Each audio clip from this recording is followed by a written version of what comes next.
Subhanahu wa ta'ala. Salawat dan salam kepada junjungan besar Nabi Muhammad sallallahu alaihi wasallam. Yang saya kasihi Tuan Imam dan seterusnya Tuan Bilal dan seterusnya ahli jemaah, tetamu-tetamu Allah Subhanahu wa ta'ala yang dikasihi Allah semua.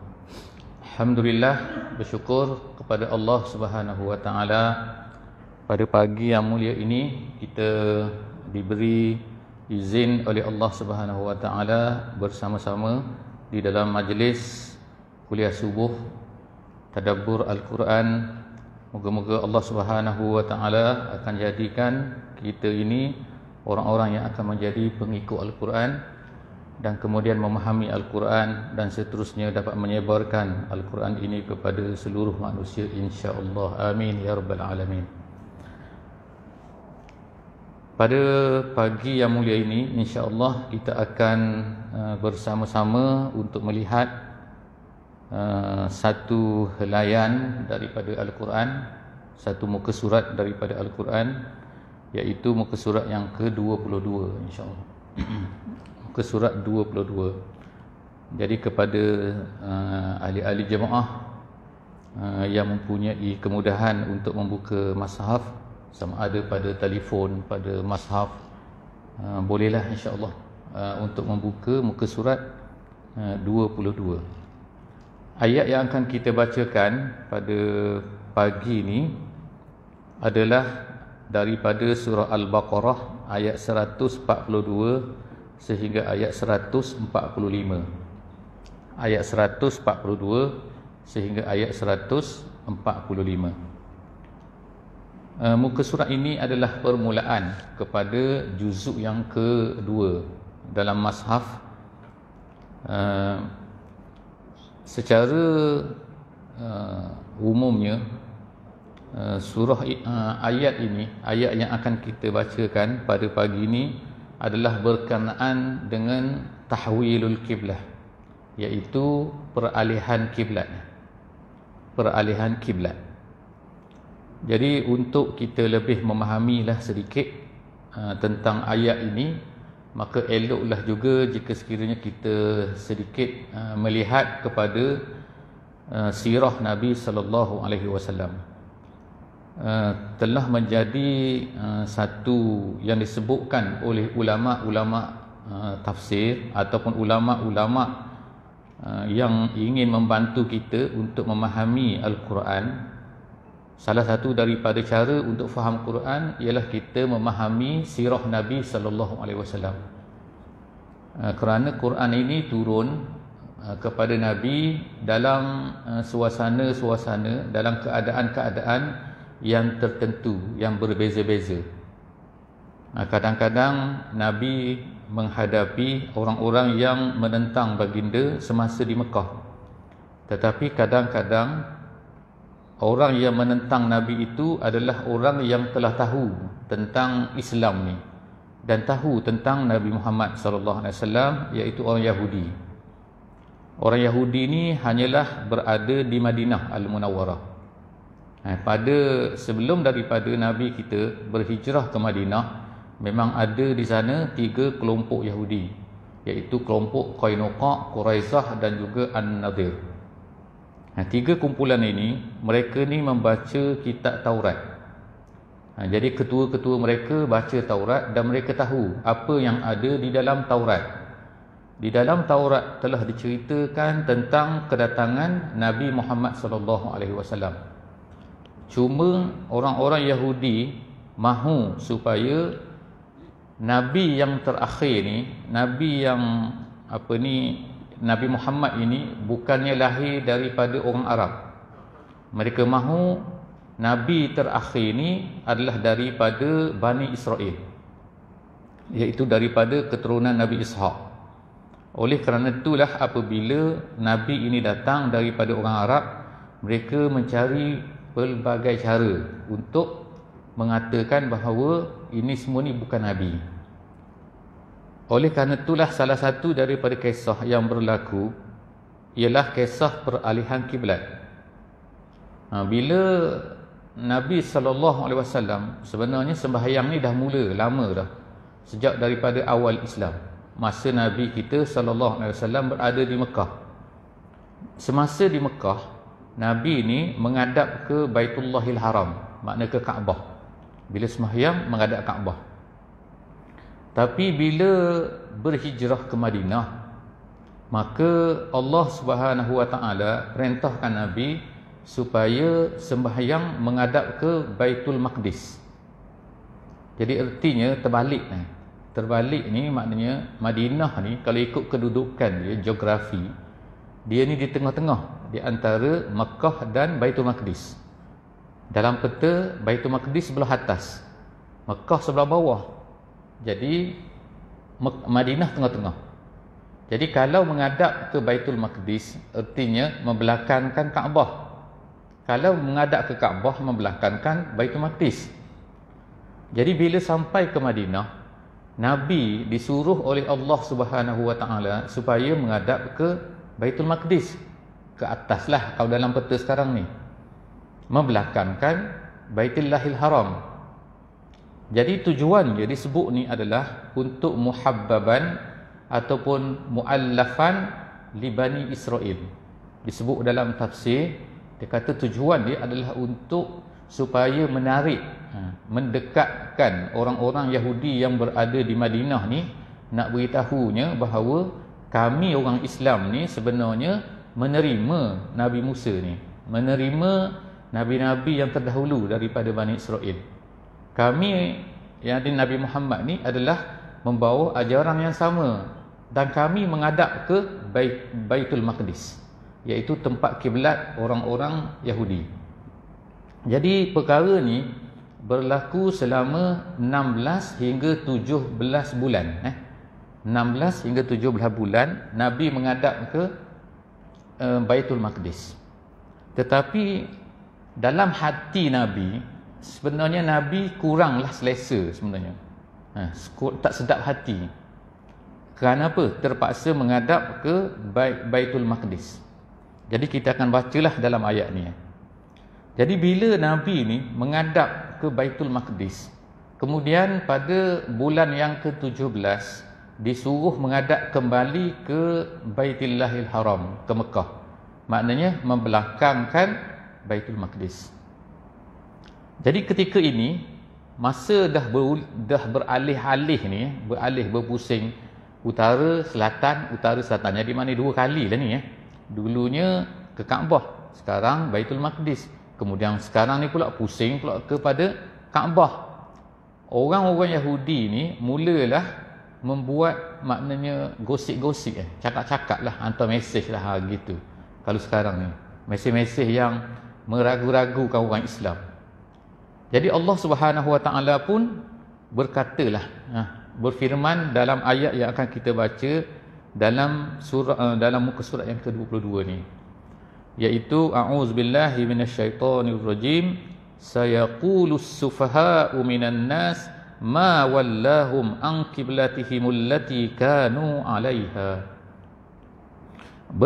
Akan berkata, sin di situ maknanya akan dalam bahasa Arab. Dalam bahasa Arab ada dua akan ni. Yang pertama sin, yang kedua saufa gitu. Tapi dia ada beza sikit. Kalau saufa tu maknanya lambat lagi. Akan tapi lambat. Bila sin maknanya akan tapi dekat.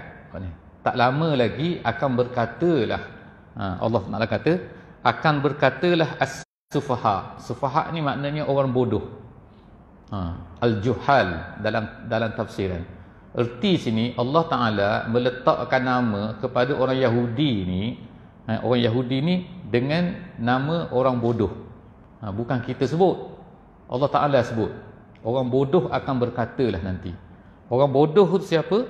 Iaitu orang-orang Yahudi dan juga musyrik. Tapi kepala dia orang Yahudi lah.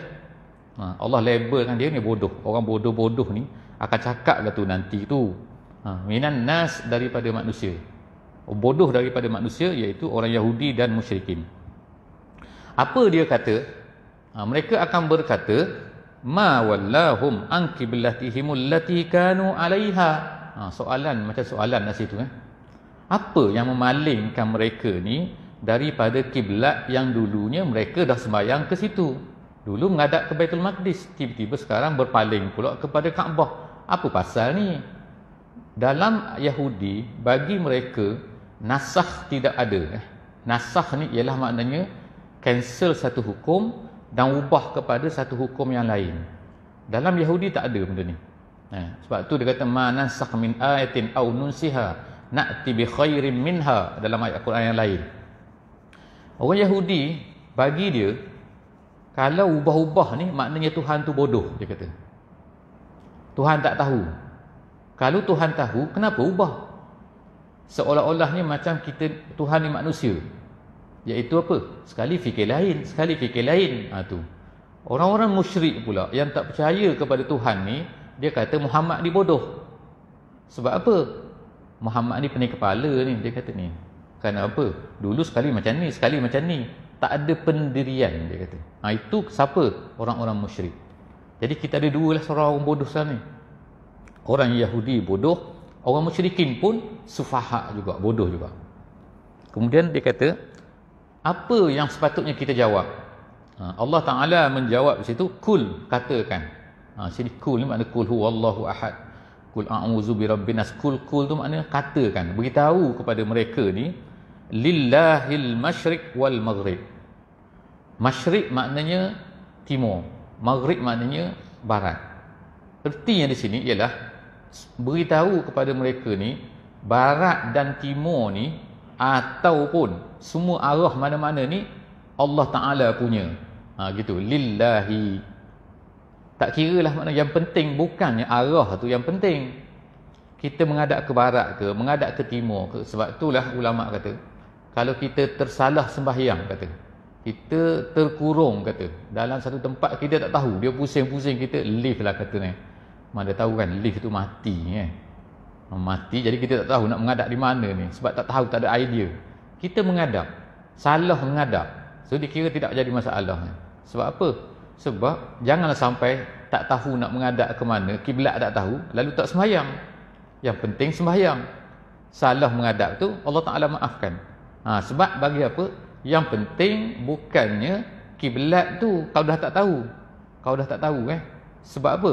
Lillahi al-masyriq wal maghrib. Sebab itulah dalam sembahyang sunat diberikan izin kepada kita masa kita mula-mula nak berjalan. Katakan sembahyang sunat ni dia boleh buat dalam kenderaan. Nabi SAW biasanya kalau naik unta, dia akan sembahyang atas unta. Sembahyang sunat, bukan sembahyang wajib sembahyang sunat. Masa angkat takbir menghadap kiblat, selepas daripada tu ikutlah unta tu nak menghadap ke mana. Kita nak pergi sembahyang mana? Nak pergi ke Kuala Belait. Katakan Kuala Belait itu musafir tu.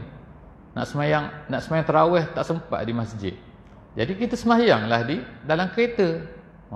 Boleh, tak ada masalah Tapi masa akad takbir menghadap kiblat. Lepas daripada tu tekanlah minyak tu. Lepas tu jalanlah dia menghadap ke mana-mana, ke timur, ke barat tu, lillahil masyriq wal maghrib. Allah punya semua ni, barat ke timur ke. Kemudian yahdi may yasha ila siratim mustaqim.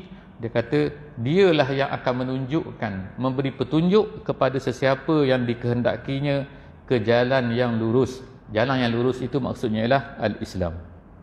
Habis itu itu ayat yang ke-142. Kita masuk sekarang ni kepada ayat 143. Ayat 143 ni ialah ayat pertengahan dalam surah Al-Baqarah. Dia ada 286. Jadi ayat ni pertengahan. Dalam ayat ni setengah ulama tafsir kata menarik. Kenapa? Ayat ni tengah-tengah dan ada satu perkataan di dalam ayat ni disebut perkataan tengah-tengah. Tu. Itu yang menarik sikitlah iaitu Allah Subhanahu Wa Taala berkata dalam ayat yang ke-142 ni, wa kadzalika ja'alnakum.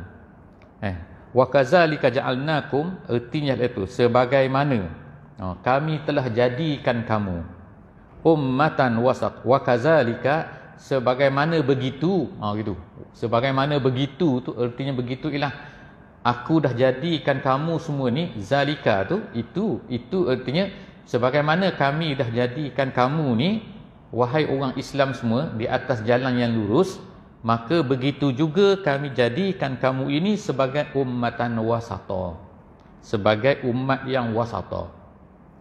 Wasata ni dalam bahasa terjemahan biasa maknanya pertengahan, maksud dia. Jadi Allah Ta'ala beritahu kepada kita bahawa dia dah beri hidayah kepada kita kepada Islam. Dan kemudian yang kedua, dia beri pula menjadikan kita ni, Allah Ta'ala jadikan kita ni sebagai umat wasata. Maksud wasata sini asalnya pertengahan, tapi ulama tafsir kata beritahu di sini maksudnya ialah yang paling afdal, yang paling hebatnya. Afdal ni maknanya paling hebat lah, paling tinggi. Kalau dulu sebelum daripada umat Nabi Muhammad sallallahu alaihi wasallam, yang paling tinggi ialah Bani Israel.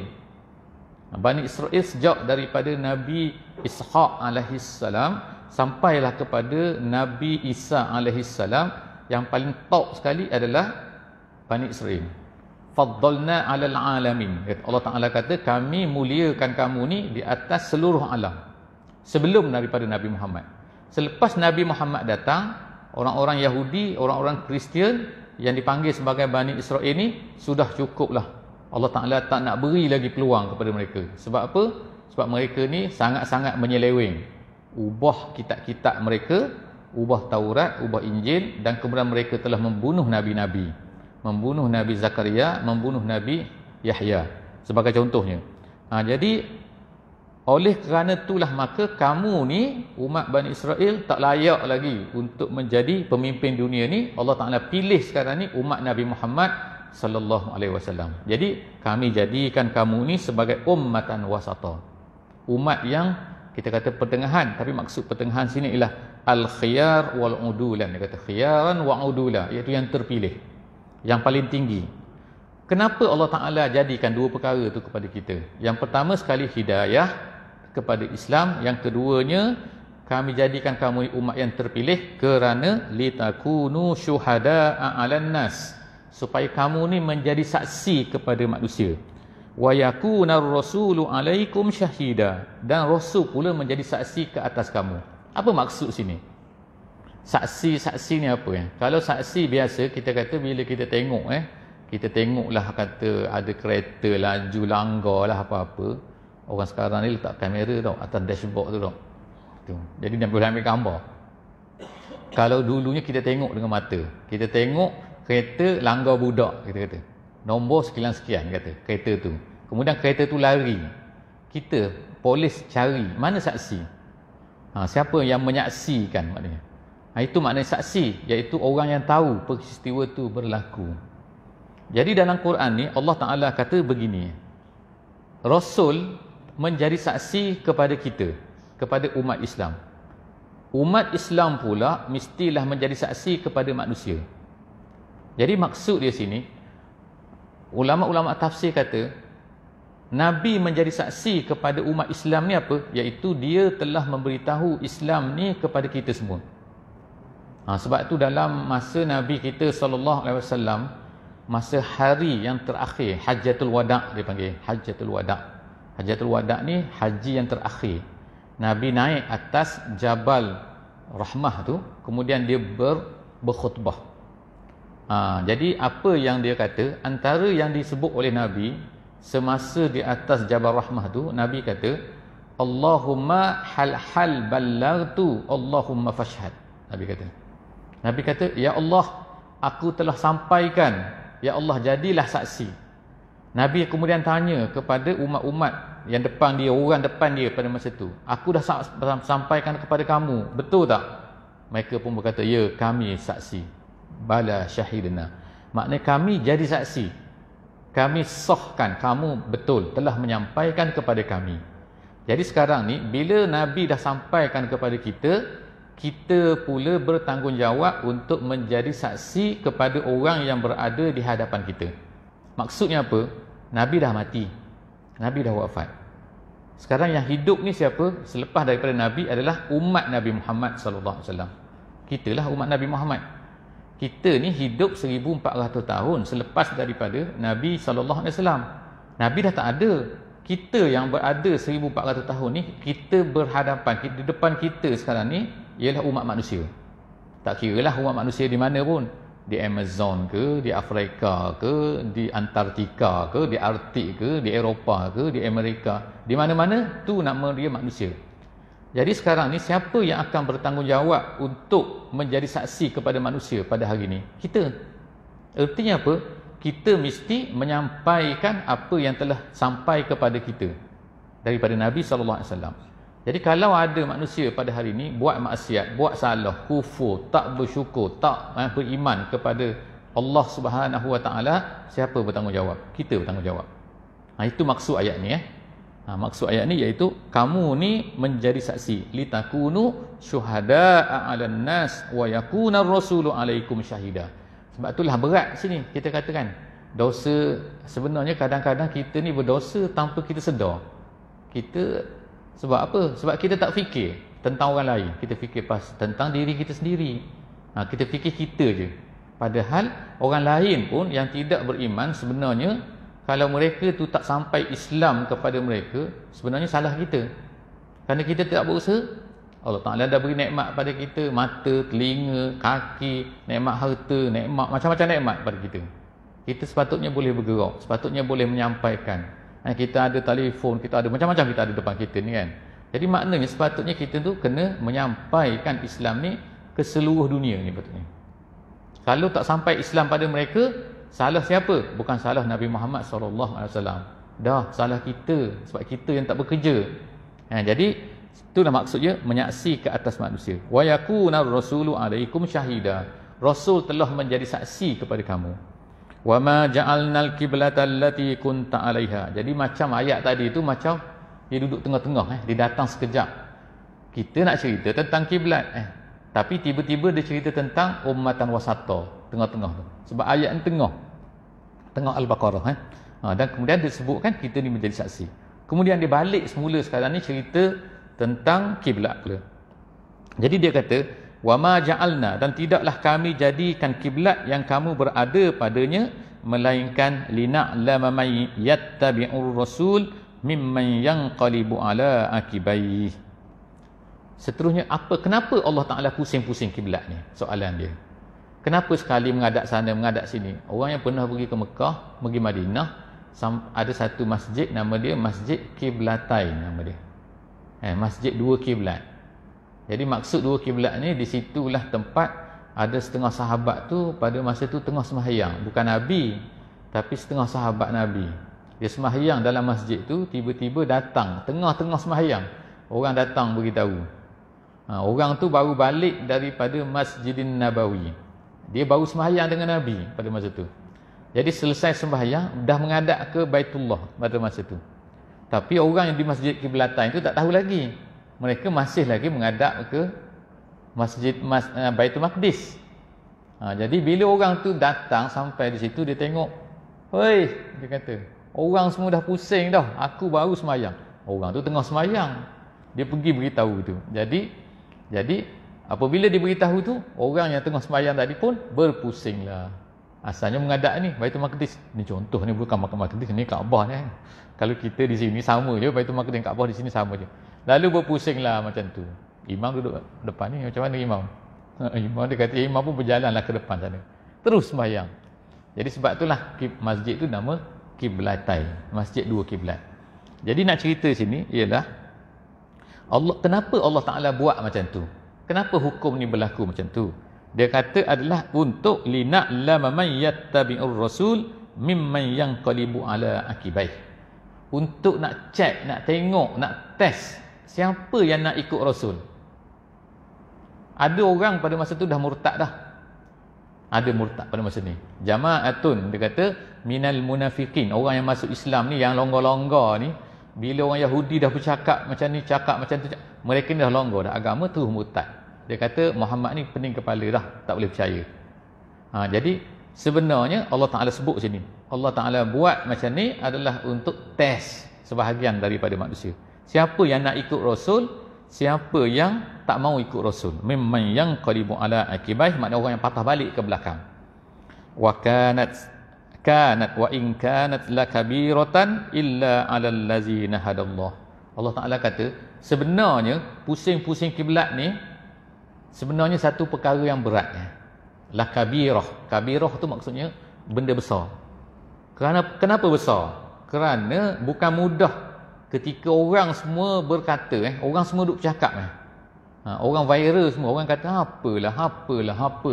Tiba-tiba kita terpaksa lawan arus. Arus macam tu, kita terpaksa lawan arus. Orang semua bercakap bodoh. Orang buat macam ni bodoh. Tapi Allah Taala kata mereka lah yang bodoh. Tapi kita tiba-tiba kita lawan arus ni semula ni. Jadi sebab itulah dia kata lakabiratan illa 'alal ladzina hadallah, melainkan orang yang dapat petunjuk daripada Allah Subhanahu Wa Taala. Makna orang kalau tu dia dah dapat petunjuk, dia tak kisah. Wa ma kana Allahu liyudhi'a imanakum. Ayat tu pula pendek tapi dia ada makna-makna lain. Wa ma kana Allahu liyudhi'a imanakum, maksud dia dan tidak adalah Allah itu mensia-siakan iman kamu. Maksud iman di sini ialah as-solah, sembahyang. Sebab ada setengah-setengah orang pada masa tu dia kata 17 bulan kita sembahyang menghadap ke Baitul Maqdis. Sekarang ni tiba-tiba beralih ke Masjidil Haram. Habis tu semasa 16 bulan, 17 bulan ada orang mati. Di kalangan kita semualah orang-orang Islam ni yang dah mati. Jadi kalau mereka mati, macam mana pula sembahyang mereka tu? Maknanya tak ada pahala lah. Mereka fikir bahawa pahala tu terletak kepada menghadap ke mana-mana. Jadi Allah Ta'ala kata sini, tak. Allah Ta'ala tidak mensia-siakan sembahyang kamu. Artinya, pahala tetap akan dapat. Kenapa? Kerana kenapa mereka ni menghadap ke Baitul Maqdis? Kerana Allah Ta'ala yang menyuruh. Kalau Allah Ta'ala yang menyuruh kita menghadap ke Baitul Maqdis, kita menghadap Baitul Maqdis, maka kita akan dapat pahala. Yang penting kita ni adalah mengikut apa yang Allah suruh. Bukan yang penting tu timur atau barat. Tu tak penting. Jadi kalau Allah Ta'ala suruh apa-apa, kita buat saja. InsyaAllah dapat pahala situ, tak ada masalah. Kemudian innallaha bin-nasi la raufur rahim, dan Allah itu maha lemah lembut dan juga sayang kepada hamba-hambanya. Jadi rauf situ adalah maknanya ialah syiddatur rafah, sangat-sangat lemah lembut, sangat-sangat kasih sayang. Dia dekat-dekat dengan rahim, tapi dia melampau lagi, lebih tinggi lagi. Qad nara taqalluba wajhika fis sama' falanwalliyannaka qiblatan tardaha. Allah Taala cerita semula apa yang berlaku. Semasa Nabi ni menghadap ke Baitul Maqdis, Nabi ni terasa sangat kalau boleh nak juga menghadap ke Kaabah. Tapi Nabi tak bising, Nabi tak cakap, Nabi tak mengadu, Nabi tak cakap lah, ya Allah kenapalah kau ni suruh kami ni menghadap ke Baitul Maqdis. Dia tak cakap macam tu. Ulama kata, kenapa? Beradabnya Nabi ni dengan Allah Subhanahu Wa Taala. Dia tak minta, cuma dia mata dia kadang-kadang tengok ke atas, kadang-kadang tengok ke atas. Itu maksud dia. Taqalluba tu maknanya mendongok-dongok, maknanya mendongok ke langit. Gitu. Sesungguhnya kami telah melihat muka kamu wahai Muhammad mendongok-dongok fis sama' ke langit. Falan walliyannaka qiblatan tardaha. Allah Taala kata kami akan menghadapkan kamu ke kiblat yang kamu suka. Di mana kiblat yang kamu suka? Iaitu Baitullahil Haram. Fawalli wajhaka syatral Masjidil Haram. Okey, sekarang Allah Taala kata menghadaplah kamu. Jadi ayat ni ialah ayat yang turun, yang kita kata tadi tu turun semasa Nabi sebelum sembahyang tadi. Jadi Nabi pun bila dah dapat ayat ni, Nabi pun menghadaplah ke Masjidil Haram. Dan orang yang tadi tu, yang sembahyang kemudian tu, sembahyang asar dikatakan, iaitu mereka tu tak tahu lagi, yang mereka tak dapat tahu semasa tengah-tengah sembahyang. Jadi Allah Taala kata fawalli wajhaka syatral Masjidil Haram, menghadaplah kamu ke arah Masjidil Haram. Wa haitsuma kuntum fawallu wujuhakum syatrah. Di mana saja kamu berada, hendaklah kamu menghadapkan muka ke arahnya, ke arah Baitullahil Haram. Jadi ayat ni memberitahu kepada kita, menjadi dalil bahawa kalau kita sembahyang di mana saja, kita mesti cari kiblat tu di mana, ke arah mana. Jadi ulama kata ke arah kita yang tinggal jauh ni daripada Masjidil Haram, kita tak wajib menghadap exact ke atas Masjidil Haram sebab kita tak tahu, sebab besar kan. Tapi kalau kita sembahyang di depan tu maknanya depan kiblat tu depan Kaabah mesti menghadap kepada betul-betul ke arah Kaabah. Kalau lari sikit daripada Kaabah batal. Kalau depan betul-betul. Tapi kalau kita berada di Mekah, cukuplah dengan menghadap ke Masjidil Haram. Masjidil Haram lain, kiblat lain. Kiblat tu kiblat Kaabah tu. Kalau Masjidil Haram tu masjid tu. Jadi kalau orang duduk di Madinah contohnya, tinggal di Madinah, dia jauh daripada Mekah, tapi dia mesti menghadap ke arah Mekah. Kita menghadap ke arah Mekah, itu nama dia. Arah Sebab itulah kalau kiblat lari sikit lah, kita kata pusing sikit nak pusing, kita kata 1 sentimeter kata. Imam tu, kita pun kata imam tak sah dah semayang hari ni. Sebab apa? Dia punya sejadah tu 1 sentimeter lari. 1 sentimeter di sini. Dan nak sampai ke Kaabah tu, nak sampai ke Mekah tu, larilah dalam 500 km kot. Sebab pusing 1 cm sini, contohlah katakan. Jadi itu dimaafkan. Sehingga ada ulama' mengatakan dimaafkan sehingga 45 darjah. Maksud 45 macam tu. Macam tu. Sebab apa? Dia kira arah sana. Syatrah dia kira. Jadi dalam ayat ni kata, wahai suma kuntum fawallu wujuhakum syatrah. Di mana saja kamu berada, hadapkanlah muka kamu ke arahnya. Wa innal ladzina utul kitab la ya'lamuna annahu al-haqqu min rabbihim. Allah Taala kata, sesungguhnya ahli kitab ini mereka tahu bahawa perkara ni adalah benar. Perkara ni tu apa? Ni tu maknanya menghadapnya, mengubah-ubah kiblat ni sebenarnya orang-orang Yahudi ni tahu. Tapi kenapa mereka lawan juga? Kenapa mereka menuduh-nuduh macam-macam? Kerana hasadam min indi anfusihim. Dalam ayat lain kata, kerana mereka ni hasad dengki, tak suka kepada Nabi Muhammad sallallahu alaihi wasallam, sebab Muhammad ni orang Arab, bukannya orang Yahudi. Wa mallahu bighafilin amma ya'malun, dan Allah Taala itu tidaklah lalai daripada apa yang ya'malun, yang mereka lakukan, yang mereka buat. Makna Allah Taala tahu apa yang orang Yahudi itu buat. Tapi dah ada satu lagi bacaan, dia ada 2 bacaan sini. Ya'malun dengan ta'malun. Ada ta pun boleh, dengan ba pun boleh, ya pun boleh. Ya'malun, ta'malun. Kalau ta'malun artinya kamu mengetahui. Kamu lakukan, betul tak? Kamu lakukan. Wala in ataital ladzina utul kitaba bikulli ayatin ma tabi'u qiblatak. Kemudian ayat yang terakhirlah insya-Allah pada pagi ini, Allah Subhanahu wa taala berkata di sini, memberitahu, kalaulah kamu membawa datang untuk orang ahli kitab ni, orang Yahudi dan Nasrani ni, dengan semua ayat, dengan semua tanda, maknanya semua mukjizat, semua bukti-bukti, semua proof, kita bawa semua kepada mereka ni, kita tunjuk semua kepada mereka. Allah Ta'ala kata, ma tabi'u qiblatak. Mereka tak akan ikut kamu. Mereka tak akan ikut kiblat kamu. Maksudnya tak akan ikut apa yang kamu beritahu. Ayat ini nak beritahunya ialah bahawa orang Yahudi dan Kristian ni memanglah mereka ni dah degil dah. Degil sangat dah, tak nak terima dah. Kalau kamu cakap macam mana pun mereka tak akan terima. Sebab mereka tahu. Dia ada 2 ada tahu dan tidak tahu. Orang Yahudi ni tahu sebelum Nabi datang lagi.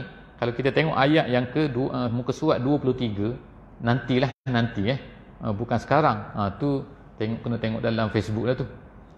Dalam muka surat 23 ni, Allah Ta'ala beritahu mereka ni lebih kenal kamu ni daripada mereka ni mengenal anak-anak mereka sendiri.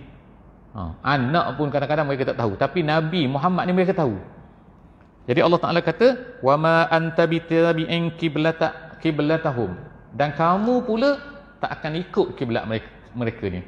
Dulu memanglah kamu ni menghadap ke Baitul Maqdis, nak beri konon-kononnya, nak berilah can kepada mereka tak.